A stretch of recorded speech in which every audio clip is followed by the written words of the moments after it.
राधे कृष्ण के प्यारे प्यारे भक्तों को जय जय श्री राधे। तो आज इस वीडियो के माध्यम से हम जानेंगे वट सावित्री व्रत कथा। वट सावित्री व्रत के दिन सुहागिन महिलाएं अपने सुहाग की लंबी आयु के लिए व्रत रखती हैं और इस दिन महिलाएं वट यानी बरगद के वृक्ष की पूजा करती हैं। हिंदू कैलेंडर के अनुसार वट सावित्री व्रत ज्येष्ठ मास की अमावस्या तिथि को मनाया जाता है। इस दिन सुहागन स्त्रियां बरगद के पेड़ की पूजा करती हैं और अपने पति की लंबी आयु की कामना करती हैं।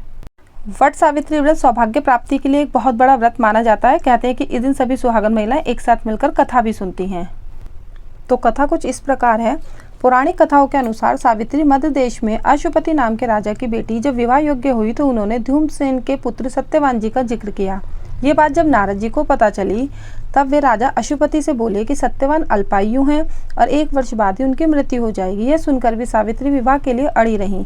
सावित्री के सत्यवान के विवाह के पश्चात सावित्री सास ससुर और पति की सेवा में लगी रहीं। नारद जी ने मृत्यु का जो दिन बताया था उस दिन सावित्री भी सत्यवान के साथ वन में चली गईं। वन में सत्यवान जैसे ही पेड़ पर चढ़ने लगे उनके सिर में असहनीय दर्द शुरू हो गया और वो सावित्री की गोद में अपना सिर रखकर लेट गए। कुछ देर बाद सावित्री ने देखा यमराज अनेक दूतों के साथ वहां पर पहुंचे और उन्होंने सत्यवान के अंगु प्रमाण जीव को लेकर दक्षिण दिशा की ओर चल दिए। सावित्री को अपने पीछे आते देख यमराज ने कहा, हे पति परायणे, जहाँ तक मनुष्य साथ दे सकता था तुमने अपने पति का साथ दे दिया, अब तुम लौट जाओ। सावित्री ने कहा, जहाँ तक मेरे पति जाएंगे वहाँ तक मुझे भी जाना है, ये मेरा पत्नी धर्म है। यमराज ने सावित्री को धर्म परायण वाणी सुनकर वर मांगने को कहा। सावित्री ने कहा, मेरे सास ससुर अंधे हैं, उनके नेत्र ज्योति दे दीजिए। यमराज ने कहा तथास्तु कहकर उसे लौट जाने के लिए कहा, किंतु सावित्री उसी प्रकार यमराज जी के पीछे पीछे चल पड़ी। यमराज ने उसे पुनः वर मांगने को कहा। सावित्री ने वर मांगा कि मेरे सास ससुर का खोया हुआ राज्य उन्हें वापस मिल जाए। यमराज ने तथास्तु कहा, उसे फिर से लौट जाने को कहा, परंतु सावित्री नहीं मानी।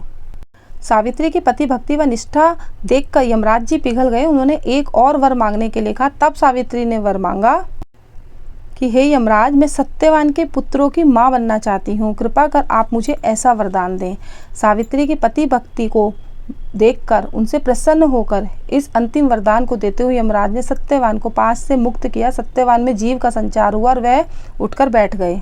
तो ये थी सावित्री और सत्यवान जी की कथा। जो सावित्री जो यमराज जी से भी अपने पति के प्राणों को छीन लाई। कथा अच्छी लगी है तो लाइक शेयर करना ना भूलें, चैनल को सब्सक्राइब भी कर लें।